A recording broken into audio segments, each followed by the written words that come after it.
Hey, and welcome to Affiliate Dialogues. This is the place where we dive into the minds of entrepreneurs, creators, publishers, and innovative thinkers. Whether you're starting a business, exploring affiliate marketing, or wanting to take it to the next level, join me as we explore digital insights and tactics shaping the future together. Today I'm joined by Annalena Bauer, a passionate digital marketing expert, certified business trainer, coach, and change management consultant. She's recognized as one of the top 50 affiliate voices in Europe and a strong supporter for female empowerment and diversity in the workplace. With over 10 years of experience in digital marketing and 4 years leading international teams, Annalena brings a wealth of knowledge in affiliate marketing, influencer marketing, and retail media, combining strategy and leadership in innovative ways. In this episode, we will explore her journey, leadership, philosophy, and approach to diversity, female empowerment, and affiliate marketing. Welcome to Affiliate Dialogues. It's a real pleasure to have you here. How are you today? Very, very pleased to be at your podcast today. Very exciting. So I'm very good. In the beginning of the podcast, I always start with my famous quick questions. And the first question is, remote work or office energy? Remote work. Perfect. We will come back to this later. Female leadership or male allyship? Actually both, because I strongly believe in the interdependency of both, but also a little bit more later on. And the last one is culture first or strategy first? Also both, because I do believe with no strong, healthy culture, you'll not get a strong strategy. Okay, good one. All right. So let's start about your journey and your background, because your journey is truly inspiring. Can you tell us how you first got involved in digital and affiliate marketing, and what motivated you to follow this path at the beginning of your career? Yes, of course. And thank you so much for saying that, because it's also important to me to be kind of an inspiration and to help people find their way accordingly. So I'm happy to share how I basically got into affiliate marketing and what motivated me. So the first involvement actually in digital and affiliate marketing was after my semester abroad in New York City in 2013. So I basically returned to Cologne where I did my bachelor's degree, and I needed to kind of somehow refill my savings because New York City is quite expensive, as you can imagine. Hence, I was looking for a working student job, and luckily, I basically have heard about CPA, CPC in university before, which is how I landed the affiliate job in basically a startup back in the days. It was just like 15 people, and later on it was kind of sold to Ströer. So that's basically how I ended up in Ströer Mobile Performance. And basically this also motivated me to pursue the path because I was basically able to learn so much in such a short amount of time, given kind of the startup nature, where there's just a couple of people. It's basically something where you need to do all of the different tasks and where you really get into the depth of the industry as well. And therefore I was very much involved also in kind of technical setups and stuff like that, which also built a strong ground for my career nowadays. And at the same time, I was getting huge responsibility, very much as well from the beginning, which is amazing to kind of get that and really motivates accordingly.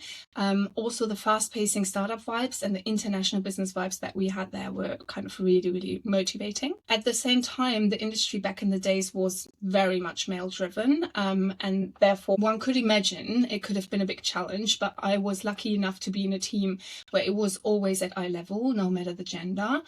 So that was really, really great. At the same time, motivated me to see the results of what I was doing, because everything obviously is trackable in affiliate marketing, and that's something where I really got motivated when I got back to work. Had my first campaign set up, came back, and overnight there were like huge revenues coming in. So that's definitely motivating, and at the same time seeing the campaigns on site and online is really cool. So that's definitely a lot of fun. That sounds really nice. And also that you like immediately saw like the feedback, so it really like motivated you to keep going and immediately see the results. Also, what experience shaped you the most as a leader? And also, do you think like was there one moment when you realized that leadership is more a mindset and not just a position or a title? So it's my pleasure to kind of work through it, because there are a couple of experiences that really shaped me the most, and they definitely include male allyship, where we come back to the quick questions, because of the very first job that I kind of walked you through a little, because without male allyship I wouldn't have been able to progress the way I did back in the days already. So therefore, I'm a huge believer and supporter of this as well. And I do believe, because there are more men on the table still, we do need this male allyship, and otherwise it's not going to work. Also, our system is still structured in a way where they are the most dominant gender, so male, and in the positions of power. And if they do understand and see the value we as women can bring to the table, we can be surely much more efficient and fast forward than if we all just need to earn the place on the table and pave it for other women. So I do believe that male allyship is so important, and therefore working on both ends, like the male allyship and female empowerment, is definitely what, as per my opinion, will help most to kind of really get into a place of real gender equality. Another experience, despite my first job in the male allyship there, that shaped me loads, was my boss back in the days at Rakuten Advertising. So it was basically after my studies, my second full-time job, because I did my master's in between. She was in London, I was based in Berlin, as I was the first person in Berlin for Rakuten Advertising, building up kind of the publisher network within the market, and the rest of the team really being in London and Paris. It could have been quite a challenge, but she managed to always being there for me. Whenever I needed support, I was able to kind of receive it in a way where I definitely needed it, and she supported me immediately, no matter the distance. So that was really something that impressed me a lot and was essential for the development of my leadership style as well. She trusted in my skills. She also believed in my strength, and therefore she helped me to develop very fast and very strong. And that's also something which I kind of really took on from there, because receiving this trust and the belief as well sets loads of energy free, and in the end the overall team benefits of it and the business as well. So that's definitely something that shaped me a lot. But there's also been negative experiences, of course, that taught me basically how I want to design my leadership style, so to say. It's not only people who are doing their job, it's more than that. And therefore seeing their strength, seeing their weaknesses, and building up on that, working with the people on these kind of strengths and weaknesses, aligning with their personal goals. I think that's kind of essential, and that's something that I haven't seen very often, because of course it's very time intense, but if you do that, it really pays off and it really motivates intrinsically. So that's something that definitely shapes my leadership style. So you are able to kind of develop them in a way where they couldn't even imagine them going. So I think that's amazing if you're able to do that. That sounds so inspiring. Thank you so much for taking us on this journey. I also want to talk with you about all the new work models, because I think you also have a lot of experience in that. How was it over time, and how would you see is it nowadays? Do you think that the future of leadership is hybrid and remote as the norm, or what are the key benefits and challenges you see with these new work models? Very good question as well. So I definitely think that over time leadership got more personal. So everything that I basically just said is kind of describing that a little. Back in the days, it was a lot about just fulfilling the position you were employed for, and the leader kind of just being top down, while right now, as per my perception, it's much more to be on eye level, and supportive, interactive, sometimes to be even challenging as a leader. I think that's essential as well, because growth doesn't really happen without being challenged or feeling uncomfortable at times. That's definitely how I would say it changed and how it is nowadays. As well, it should kind of embody empowerment and also to be positive and solution oriented. It's not worth getting stuck on problems. It's rather better to kind of work together on finding a solution. I'm also thinking that knowledge sharing is more essential than ever, with all the kind of new things happening in a fast-paced environment. Not everyone can be an expert anymore. So we need to kind of make sure that the knowledge flows between experts. So we really need the teamwork, and there's no way around it. So for me, that's definitely something where there's still potential to grow, finding the best ways to share knowledge, to share information, and therefore to empower each other and then work together as a team. And that also needs trust in the people, trusting the skill set, and trusting their knowledge in this instance as well. It's basically about the people feeling like they can solve it on their own, and if they need support, they can come back to the leader accordingly. So I do believe that this is definitely something that has changed a lot, because back in the days it was more about having the control and always knowing what's going on. In the end, it's really about giving and getting from both parties, so from the people who work in the team and from the leader itself. So that's for me, like teamwork includes the leader. Also, it's about taking feedback seriously as a leader as well. So definitely kind of having the feedback loops, not only the one way to the employees, but at the same time having it back to yourself as a leader as well, and then working on it, like really taking that in and seeing basically where's my development potential, what else can I do to kind of make things or the environment best way possible for my team to grow. So I think that's definitely something that has changed as well, because that wasn't kind of part of previous leadership styles as well. And when we look into remote versus hybrid that you were asking for as well, I would say that definitely like the return to office trend that we are currently seeing with a lot of companies, getting the employees back into the offices can be a challenge, because not necessarily everyone wants to do that, because obviously you get a lot of freedom. I also mentioned in the beginning, I'm a remote supporter, 100%. I was working and am still working mostly hybrid and or remote. And I do believe it stays crucial, because even with return to office, you likely are going to have part-time remote work, so being in this hybrid environment, and therefore I believe it's essential. And especially in affiliate marketing, I don't believe we will be returning 100% back to the office, just from the nature of our business. So I think hybrid is going to be still very, very crucial. As I mentioned, I experienced it myself, and there are tasks which you can definitely and most certainly finish off better without any distractions from the office. So definitely a focus kind of on the mix of both of it, based on what you need in this moment, is for me kind of a combination of both worlds that works best in the end. It can be a challenge, obviously, to foster a culture that kind of makes everyone feel involved. So it's harder to create that culture that you can create in an office more easily, and therefore creating really meaningful connections is more work than it would be in an in-person environment. So it requires people who are open to exchange, and that basically are open to kind of go on a call just for coffee, catch up, or whatsoever. So it really needs people that want to do it. And if you're open to kind of going the extra mile to connect via camera for the coffee chat and really then opening up, I think it can really work with just like working remotely. But that applies as well for the leader. So really fostering that culture, no matter where the people are, and no matter if it's remote or hybrid, just that everyone feels included and involved. I think that's so essential. Especially wherever you need this team structure to work in the complex world we're speaking about, in the complexity of affiliate marketing we're looking at.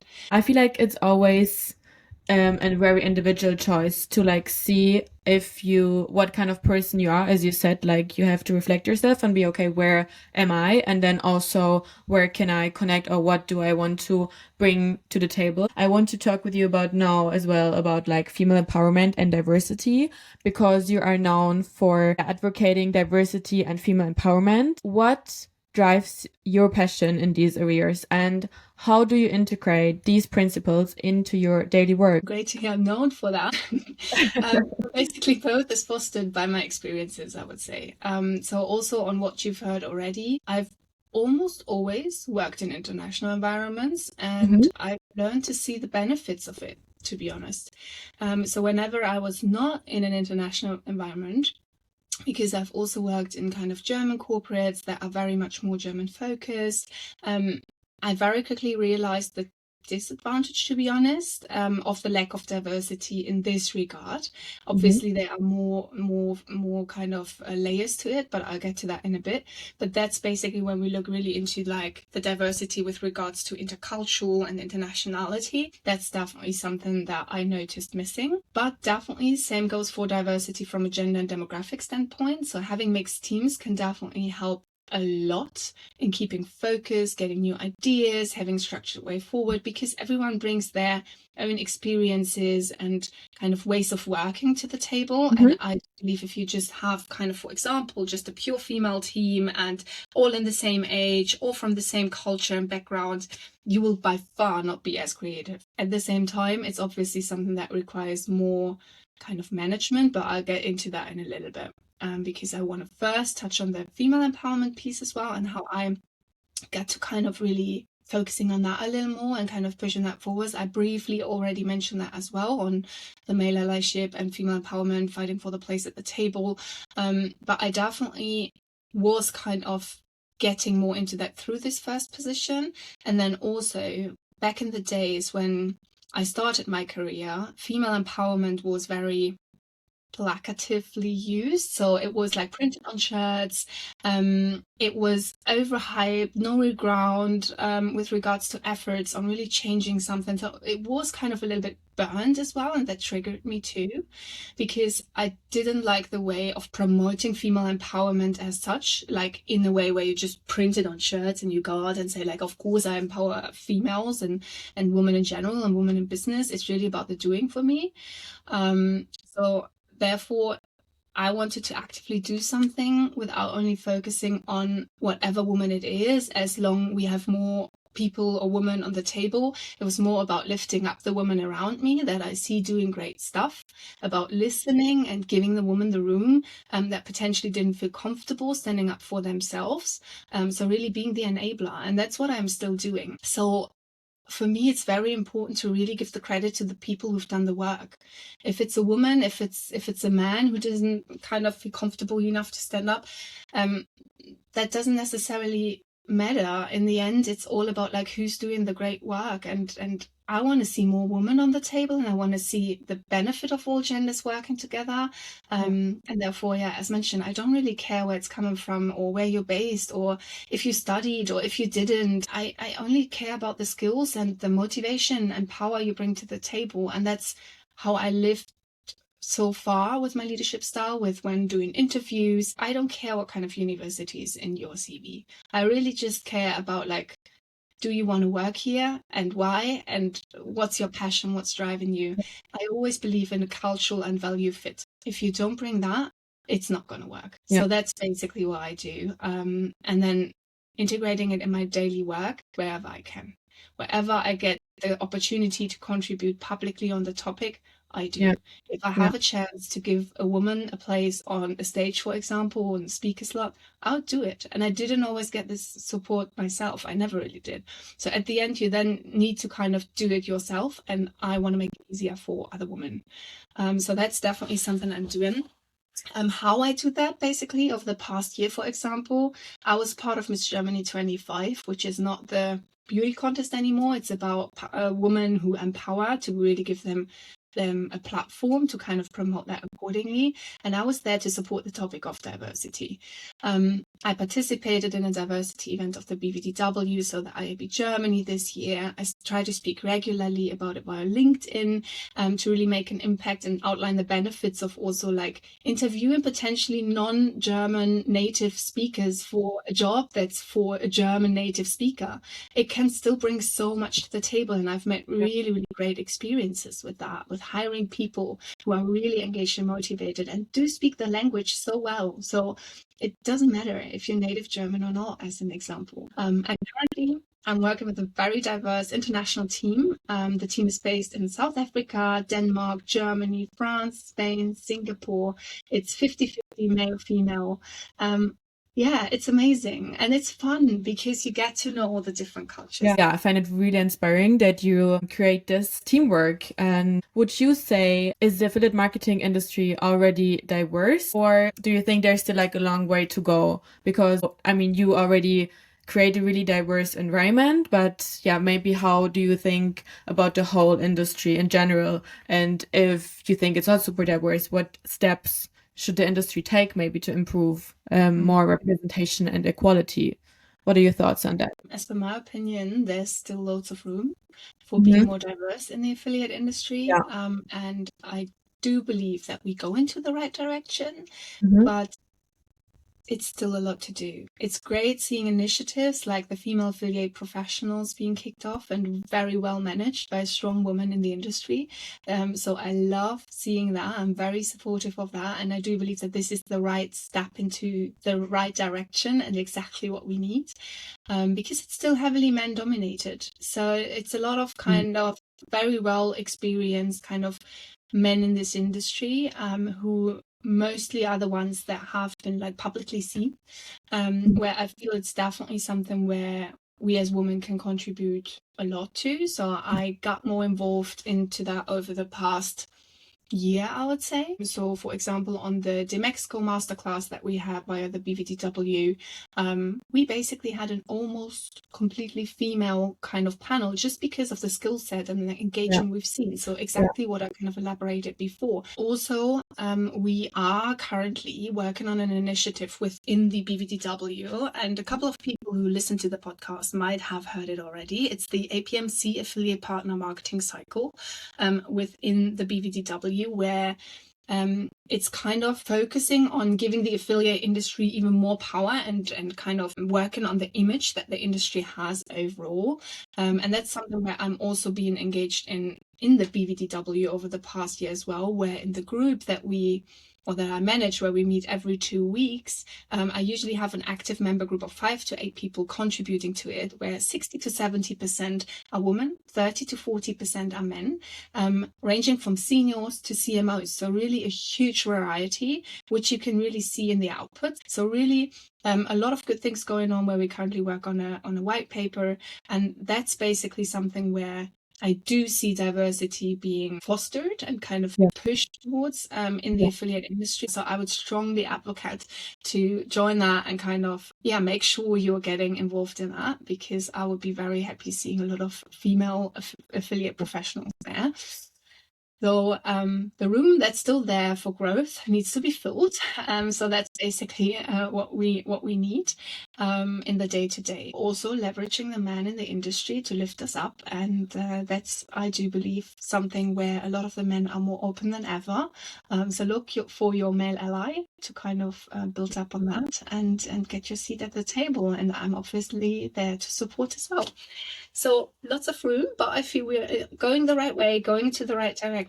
And if we're all working together on that, we are going to be able to change that a little bit around and a little bit faster. I think you're so right. It's like really there's so much more opportunity, so much more room for it. So I hope everyone who's gonna listen to it really takes it by heart and is gonna be like, okay, what can I also like change, or what can I do? And I think the first step is always that you don't have to be like perfect, or you don't have to have the perfect idea for everything. Just start. You know, you can always start, and then there will be people who are gonna support you. Okay, and the last topic I want to talk with you about is affiliate marketing, like to see it in a modern perspective, because you often say affiliate marketing is much more than vouchers and cashback. And how would you explain modern affiliate marketing in like simple, practical terms? So to keep it short and simple, for me, affiliate marketing can be the essential marketing piece that you didn't know you need until you use it, see the impact, and what potential it has for the ROAS or ROI contribution along the funnel. And how do you integrate affiliate marketing into broader marketing strategies for brands? And are there like common mistakes do companies make when approaching affiliate as an independent channel? Something I definitely noticed over all the years is a lot of the brands are still thinking and acting in silos. So it's still the most common mistakes brands make, as per my perception. Marketing is fragmented. It's neither good nor possible to completely separate them out. So one will contribute to one another. So the budget you have available per channel will never only contribute to this one channel. So that's something that everyone kind of knows, but no one really acts on. So I do believe that companies that have split up the silos, and there are companies that already did it, have made really good experiences, because you create less competitive environments internally. You will be able to more efficiently measure it, but obviously this requires a lot of information, data management, so a lot of kind of clear data structures as well. So there's a lot involved in that. So I think that huge challenge is kind of very often the holdback and kind of changing that. But it's crucial to integrate affiliate marketing in the broader marketing activities, just because of that as well, because you can see the contribution on all the different levels, because it's not only voucher and cashback anymore. You have influencers, you have technology solutions, you have content sites. So there's so much more that you need to consider that contributes on different stages in the funnel. And that's also something that we are kind of considering in the white paper we are writing with the BVDW at the moment. But big question is always like, how do we do that? And that's basically, I would say, with sharing the wider marketing plan with your affiliate network, agency, the consultants, whoever you work with, because they can help you advise on how to integrate which affiliate model and why, and what it can bring to the table and why. So really